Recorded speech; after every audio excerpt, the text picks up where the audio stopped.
یعقوب بن عبد الرحمن القاری نے ہمیں سہیل سے حدیث بیان کی۔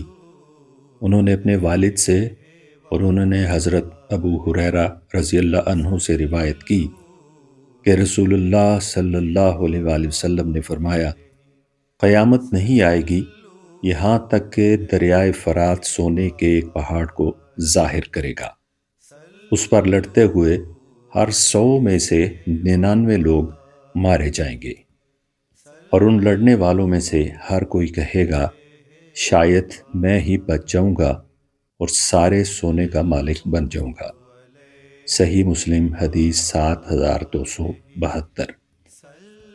عبد الرحمن ارج نے حضرت ابو ہریرہ رضی اللہ عنہ سے روایت کی، کہا رسول اللہ صلی اللہ علیہ وآلہ وسلم نے فرمایا، عنقریب دریائے فرات سونے کے ایک پہاڑ کو ظاہر کر دے گا، جو شخص وہاں موجود ہو وہ اس سے کچھ نہ لے۔